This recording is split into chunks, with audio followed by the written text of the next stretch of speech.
much for joining us. If you could do an opening statement, and then I'll open up the questions. Yeah, obviously what I told the guys in the locker room, proud of the way we came here and handled our business. I thought we played a mature game. We're not naive to all the talk and all the buzz that's out there right now. And I thought we stayed focused and handled the task at hand the way we needed to. I thought we did that the last 3 weeks, to be honest. And so it was great to go out there and get a job done, to get an early lead, to get out in front at halftime, and then to kind of be able to put that thing away so that we could rest a lot of our players in the fourth quarter and get a lot of guys some opportunities again, because those opportunities in this early part of the season are critical because, at some point those guys are going to get on the field and need to help win us a football game.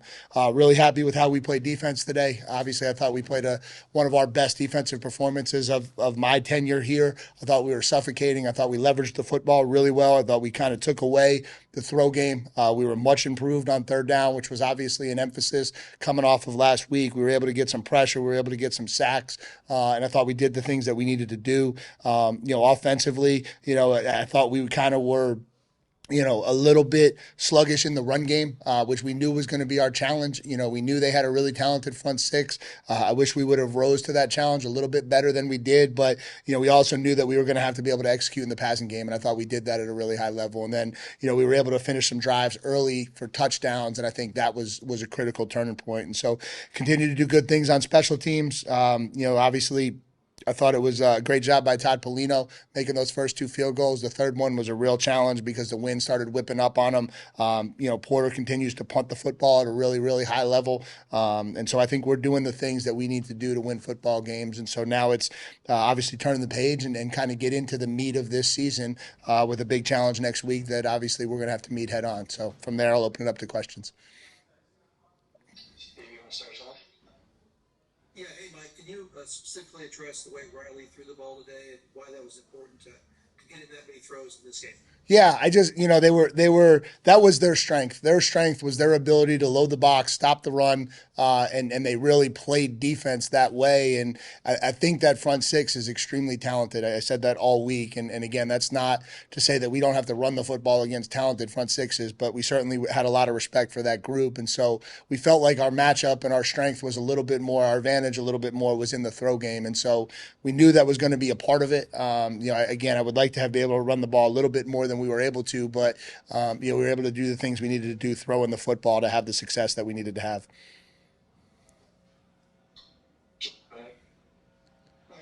Mike, you kind of alluded to this in your earlier statement, but it seemed like Duke's defensive was really different from the Connecticut scrimmage was a key part of the victory. Can you talk about that a little bit? Yeah, I mean, obviously they run a little bit of a different style of run play. They're a very stretch-oriented team, and when teams commit to that play, it's a little bit different. And how you defend it and how you set edges on it and how you fit that is a real challenge sometimes. And I think, they've been able to rip off a few explosive runs in the early part of the season on that play and having some success getting that going. I thought we handled that really well. I thought for the most part, with the exception of the one in the start of the third quarter, we really bottled up that play, and that was what we felt like was going to be the key. Our defensive line's ability to create penetration and get them behind the chains, and we were able to do that, and then make kind of a young quarterback who hasn't played a lot of football execute on third and long situations, and that's what we wanted to do, and we were able to get it done.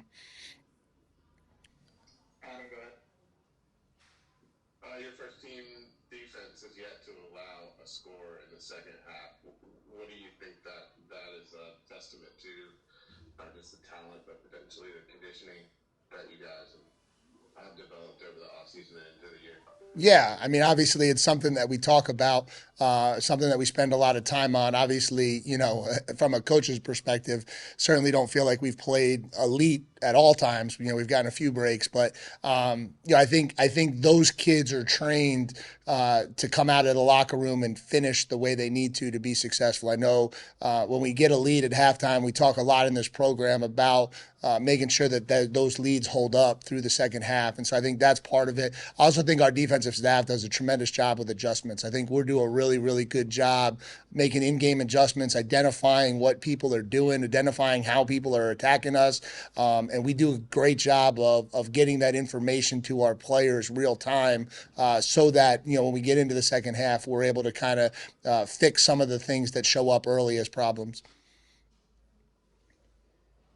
Chronicle, go ahead. Riley did a great job executing on that last drive in the first half. How can that translate to a higher pressure game moving forward? Yeah, I mean, anytime you get into a 2-minute situation like that, it's an opportunity, and it's an opportunity to work on that part of the game. We spend an awful lot of time in our program and in practice on 2 minutes, so those kids are really, really comfortable in that situation. We've had quite a few of those. I think we've had 3 of them already this year where we've been able to get down. That was the first time we actually finished it. We fumbled against Clemson. We missed the field goal against Lafayette, and then finally in this game we actually put the drive together and kicked the field goal. So it was nice to put all 3 phases of that together as we head into some games where those parts of the game are going to probably be a little bit more important. JB, go ahead.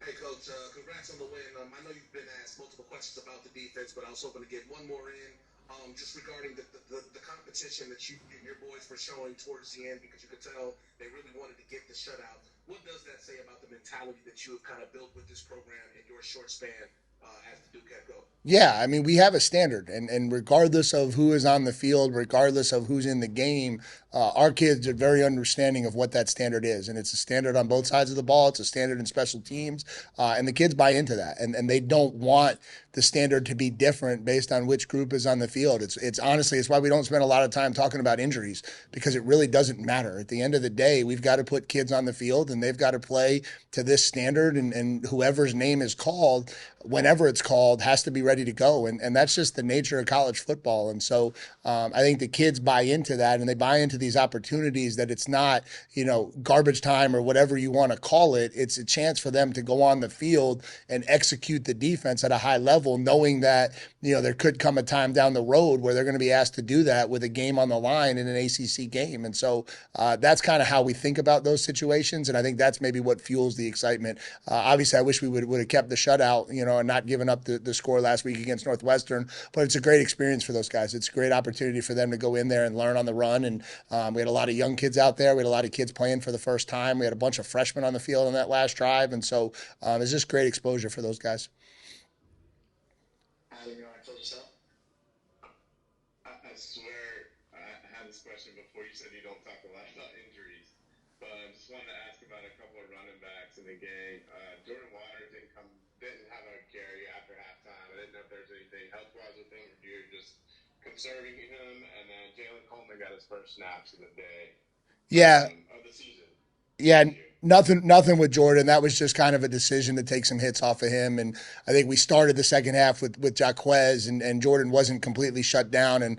But then as the series went going, and then Dwayne got the fumble recovery for the touchdown, we kind of pulled the plug on a lot of those guys. So Jordan's fine. There's nothing wrong there. And then it was great. This is what we've been hoping for with Jalen Coleman. And he wasn't quite there last week from a strength standpoint. We finally felt comfortable this week from a strength standpoint that the injury was behind him, and we wanted to get him a chance in a game like that or a situation like that to get some carries and take some hits to build some confidence in him before he got thrust into a game with the game on the line. So it was really exciting to get him out there. Obviously, that's not the situation he's used to playing in, but that's where he needed to get it to be able to get out there and get some hits on his body. And so it was really great that we were able to get that do it. Obviously, he came out of it okay, and so we think he's going to be full go moving forward from here.